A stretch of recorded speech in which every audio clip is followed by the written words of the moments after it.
வணக்கம் மக்களே, welcome to திபிரி market. இது உங்கள் ஆனந்தன்.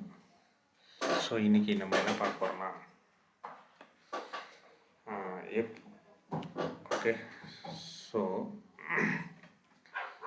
எப்படி ப்ராஃபிட் பண்ணுறவங்க மட்டும் என்ன பார்க்குறாங்க அப்படின்றத நம்ம பார்க்குறோம். ஓகே, நம்ம பார்த்துருக்குறோம் பல ட்ரேடர்ஸ் சார்ட்டில் நிறைய இண்டிகேட்டர்ஸ்லாம் பயன்படுத்துகிறாங்க. நம்ம அந்த பக்கமே போகிறதில்ல. இண்டிகேட்டருக்கு RSI, MACD, மூவிங் ஆவரேஜ், இந்த மாதிரி பார்த்திங்கன்னா நிறைய இண்டிகேட்டர் அவங்கவுங்க ஒவ்வொன்றும் கிடைச்ச மாதிரி. அப்படி பார்த்தா எல்லா இண்டிகேட்டரும் ஒர்க் அவுட் ஆகிறது, அவங்கவுங்களுக்கு ஆகிறது யூஸ் பண்ணிகிட்ருக்காங்க. பட் நம்ம அந்த இண்டிகேட்டர்லாம் யூஸ் பண்ணுறது இல்லை.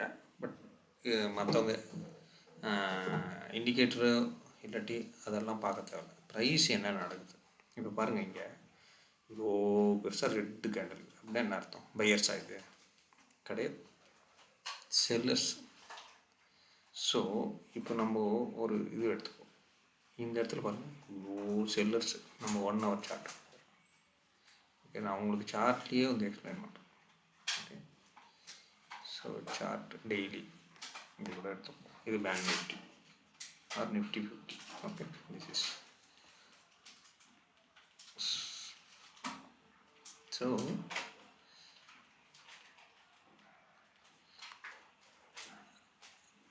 நான் உங்களுக்கு இன்னும் ட்ரெண்ட் லைன்லாம் சொல்லித்தரல. ஸோ அதெல்லாம் வந்து அடுத்த இதில் சொல்லி கொடுக்குறேன். பட் சார்ட் என்ன மாதிரி நடக்குது அப்படின்றத மட்டும் நான் உங்களுக்கு சொல்கிறதுக்காக பார்க்குறேன். ஸோ ப்ரைஸ் என்ன பண்ணுது? ஓகே, ஸோ நீங்கள் மல்டிபிள் இண்டிகேட்டர்ஸு சிக்னல் கொடுக்கலாம். அதெல்லாம் போனால் கூட மார்க்கெட் மேலே போதா கீழே வருதா? ஓகே, அதுதான் நீங்கள் பார்க்கணும். மார்க்கெட்டும் மேலே போகுதா கீழே வருதா அப்படின்றத பார்க்கணும். ஸோ யாருக்கு ஸ்ட்ரென்த் அதிகமாக இருக்குது அப்படின்னு பார்க்கலாம். இங்கே பாருங்கள், இவ்வளோ தூரம் யாருக்கு? செல்லர்ஸ். அப்படின்னா நான் பையர்ஸை ஒன்றும் பண்ண முடியல. இந்த இடத்துல பாருங்கள், சின்னதாக ஒருத்தன் வந்திருக்கான். பட் அவனையும் அடி நடிச்சு மறுபடியும் கீழே இறக்கிட்டாங்க. ஸோ ஃபஸ்ட்டு இவ்வளோ செல்லர்ஸ் திருப்பி கொஞ்சம் வர மாதிரி இருந்தது. திருப்பி அதை பார்த்து பயந்தோடனே மறுபடியும் இவ்வளோ ஒரு செல்லர்ஸ், ரைட்? அதுக்கப்புறம் மறுபடியும் என்ன பண்ணுறாங்க? செல்லர்ஸ். இது திருப்பி கொஞ்சம் ஏறின மாதிரி ஆகுது. ஸோ இப்போ என்ன பண்ணாங்க? இங்கே யாராவது வாங்கி வச்சுருந்தவங்க இல்லாட்டி யாருன்னா புக் பண்ணுறதுக்காக இங்கே போய்ட்டு ஃபுல்லாக புக் பண்ணுவாங்க. மறுபடியும் கொஞ்சம் ஏறணுன்னா திருப்பி இவ்வளோ செல்லர்ஸ். திருப்பி கொஞ்சம் கம்மியாச்சு. இப்போ என்ன ஆயிடுச்சு? அவங்களோட ஸ்ட்ரென்த்து கம்மியாகினே போச்சு. அதுக்கப்புறம் என்னாச்சு? மார்க்கெட்டை ட்ரெண்டு திரும்பிச்சு. அப்போ பார்த்தீங்கன்னா இது யார்? பையர்ஸினுடைய ஸ்ட்ரென்த்து. அப்போது நாம் என்ன பண்ணணும்னா ஃபஸ்ட்டு மார்க்கெட்டினுடைய ட்ரெண்டு பார்க்கணும். ஓகே, அது லோயர் ஹையா, இது வீக்லின்றதால உங்களுக்கு அவ்வளோ ரொம்ப தெரியறதில்லை.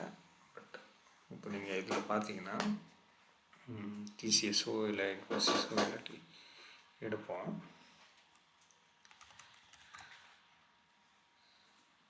ஓகே,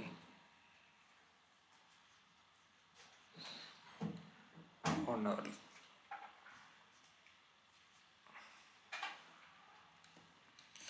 ஸோ ஜூம் அவுட் பண்ணுங்க, ஒன்றும் பிரச்சனை இல்லை. சார்ட்டை நல்லா இப்படி வச்சு பார்க்குறதுங்க. ஓகே, நல்லா பளிச்சுன்னு கொஞ்சம் நல்லா மேலே இப்படி வரைக்கும் வச்சு பார்க்குறதுங்க. ஓகே, ஸோ இப்போ பார்த்தீங்கன்னா நீங்கள் செல் பண்ணுறீங்கன்னு வச்சுக்கோங்க. இப்போ இது வந்து டெய்லியும் வந்து பார்த்திங்கன்னா இங்கேருந்து ஆரம்பிக்குதுன்னு வச்சுக்கோங்க. ஸோ இப்படி போயிட்டு மறுபடியும் இங்கே வரைங்க. நான் என்ன சொல்லியிருக்கேன்? என்ட்ரியை இங்கே கொடுக்கணும்னு சொல்லியிருக்கேன். பட் இதை கொஞ்சம் வெளியே போய் இதோட முடிஞ்சால் வெளியே வந்துடுங்கன்னு சொன்னேன். இல்லை, ப்ராஃபிட்டு ஓகே கம்மியாக இருக்கிறதுனால பரவாயில்லன்னு சொல்லிட்டு. ஏன்னா தேவையில்லாத ரிஸ்க் அது. இல்லாட்டி போனால் நீங்கள் மேலே போகலாம் இதை கிராஸ் பண்ணாமல் இருந்தால் அப்படின்னு சொல்லியிருக்கேன். ஓகே, ஸோ இப்போ நாம் என்ன நினைக்கிறோன்னா, ஹியர் ட்ரெண்ட் லைனு இப்போ மேலே போயிட்டுருக்கு. அது மட்டும் நமக்கு தெரியும். இது கிராஸ் பண்ணல, இதை கிராஸ் பண்ணல, இதை கிராஸ் பண்ணல, இதை கிராஸ் பண்ணல. ஸோ இப்படியே போயிட்டு இருக்கும்போது ட்ரெண்டு என்ன ஆகிட்டு இருக்கு? அப்போர்டில் போய் நிறுத்து. ஒன்று அதை கண்டுபிடிச்சிட்டிங்க. அதுக்கப்புறம் நீங்கள் எப்போவுமே டே ட்ரேடராக இருந்தால் 5 மினிட்ஸில் போகிறீங்க, 5 மினிட்ஸில் போவீங்க. இப்போ நம்ம என்ன சொல்கிறோம், நீங்கள் சப்போர்ட் ரெசிஸ்டன்ஸு எங்கே இருக்குது அப்படின்றத ஃபஸ்ட்டு பார்க்கணும். ஓகே, இப்போ நமக்கு மேலே இந்த இடத்துல ஒரு சப்போர்ட் இருக்குதுன்னு வச்சுக்கோங்க. இப்போ இங்கேருந்து போகுதுன்னா இதுக்கு மேலே ஜம்ப் பண்ணி போயிடுமா?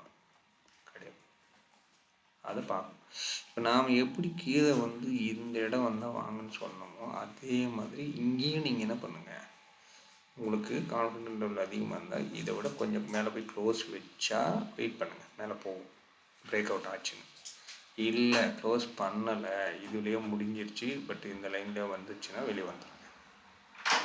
ஏன்னா வாங்கின ப்ராஃபிட் மறுபடியும் கீழே போயிடும். ஓகே, ஸோ அதை மட்டும் ஞாபகம் வச்சுங்க. இவ்வளோ தெளிவாக என்ட்ரியும் எக்ஸிட்டும் யாரும் சொல்லி கொடுத்துருக்க மாட்டாங்க. உங்களுக்கு சிக்னலை வச்சு எல்லாரும் சொல்லுவாங்க இந்த சிக்னல் போங்கன்னு. பட் சிக்னல் வச்சுருந்தா இந்நேரம் எல்லாருமே பணக்காரன் ஆகிருப்பீங்க. ஓகே, இங்கேயும் நான் என்ன சொல்கிறேன்னா, உங்களை லாஸ் வராதுன்னு சொல்ல வரேன். வந்தாலும் உங்களுக்கு கம்மியான லாஸ் வரும், நீங்கள் பாட்டு வெளியே வந்துடலான்னு சொல்ல வரேன். புரியுதுங்களா? ஸோ இதுதான். இப்போ பாருங்கள், இப்போது நீங்கள் என்ன பண்ணியிருக்கலாம், இங்கே இவ்வளோ பெரிய கேண்டல் போச்சு, நீங்கள் போய் இங்கெல்லாம் வாங்கக்கூடாது. நான் அதை தான் முதல்ல சொல்லியிருந்தேன். இந்த இடத்துல வாங்கியிருந்தீங்கன்னா இந்நேரம் உங்களுக்கு லாஸ் அதிகமாகி மொத்தம் போயிருக்கும். ஏன்னா நீங்கள் வாங்கிட்டு விற்க மாட்டீங்க. ஐயோ வாங்கிட்டு ஏறும், மறுபடியும் போகும் அப்படின்னு சொல்லிட்டு நீங்கள் பார்த்துட்டு இருப்பாங்க. ஆனால் அது போகாது, திரும்பி கீழே வந்துடும். நான் அதுக்கு தான் என்ன சொல்கிறேன்னா, ஒன்று பொறுமையாக வெயிட் பண்ணுங்கள். இந்த ஃபஸ்ட்டு கேண்டல் விட்டுருங்க, இது காலையில் அப்படின்னா இது மறுபடியும் ஒரு சில டைம் இங்கேயே போய் இங்கே வந்துடும். அப்போ நீங்கள் வாங்கலாம். அது சான்சஸ் நிறைய உங்களுக்கு கிடச்சிச்சுன்னா. ஃபார் எக்ஸாம்பிள் இப்படி போய் அடுத்த எத்தனை 5, 10, 15 மினிட்ஸில் வந்தது. ஓகேங்களா? அப்போ இங்கே வாங்கியிருக்கலாம். அதே மாதிரி தான் இதுக்கு நிறைய டைம் ஆயிடுச்சு. நீங்கள் வெயிட் பண்ணி தான் ஆகணும், வேறு வழியே கிடையாது. நீங்கள் அர்ஜென்ட் பட்டு நீங்கள் எதாவது இங்கே வாங்கினீங்க, திருப்பி இங்கே ஆவரேஜ் பண்ணணும், திருப்பி இங்கே ஆவரேஜ் பண்ணி மொத்தம் லாஸ். ஸோ அதுதான் ப்ராஃபிட் பண்ணுறவங்க வெயிட் பண்ணுவாங்க. ஓகே, ஸோ நீங்கள் என்ன பண்ணணும், கேண்டில் க்ளோஸ் ஆகுதா என்ன எல்லாம் பார்க்கணும். ஸோ இந்த இடத்துல நீங்கள் வாங்கியிருந்தீங்கன்னா நல்ல ப்ராஃபிட் அடித்து தூக்கிடலாம். நான் தான் சொல்லிட்டேனே, இந்த கேண்டலுடைய இந்த குச்சி தாண்டி கீழே வராமல் பார்த்துக்குங்க. க்ளோஸ் ஆகாமல் இருந்தால் உங்களுக்கு ஒன்றுமே பிரச்சனை கிடையாது. இந்த இடத்துல என்ட்ரி எடுங்க அப்படின்னு சொல்லியாச்சு. என்ட்ரி எடுங்க, போட்டோம் அப்படியே போனாலும் இந்த கொஞ்சம் சின்னது தான் லாஸ்ட்டு. நீங்கள் வெளியே கீழே போனீங்கன்னா நீங்கள் இங்கே வாங்கி இவ்வளோ தூரம் லாஸ் முடிஞ்சு திருப்பி கீழே போயிடுச்சுன்னா அதுக்காக தான் என்ட்ரிக்கு நாங்கள் வெயிட் பண்ணுங்கன்னு சொல்லிட்டோம். எக்ஸிட்டுக்கும் நீங்கள் அதே ஃபாலோ பண்ணி மேலே போய் முடிஞ்சதுன்னா ஓகே பிரேக் அவுட் ஆகிடுச்சின்னு போகலான்னு சொல்லிட்டு போகலாம். இப்போ இதுக்கு இங்கே போய் முடிஞ்சுது, ஓகே போயிட்டே இருக்கும். முடியாத பட்சத்தில் திரும்பி வந்துச்சுன்னா அப்புறம் கம்மியாயிடுச்சு ப்ராஃபிட்டு. ஆனால் கம்மியானா கூட வெளியே வரணும்னு இருக்கணும், வர மாட்டேங்க. நீங்கள் என்ன பண்ணுவீங்க, இது இப்படி போயிடுவோம் அப்படின்னு நினச்சிட்டு இருப்பீங்க. அப்படி போச்சுனாலும் பிரச்சனை இல்லை, பட் போகாமல் போச்சுன்னா அதனால் சொல்கிறோம். ஸோ உங்களுக்கு நான் தெளிவாக கிளியராக இந்த மாதிரி யாருமே சொல்லியிருக்க மாட்டாங்க, உங்களுக்கு சொல்லியிருக்கிறேன். ஸோ எந்த இண்டிகேஷனும் இல்லாமல் எப்படி பார்க்கணும், லைன் பை லைன் உங்களுக்கு 1 hour கிளாஸ் கூட நான் அதுக்கப்புறம் எடுக்கிறேன். நீங்கள் யாரும் ஒரு பைசா எனக்கு தேவை, ஜஸ்ட் சப்ஸ்கிரைப் பண்ணுங்கள். Okay, thank you. வணக்கம் மக்களே.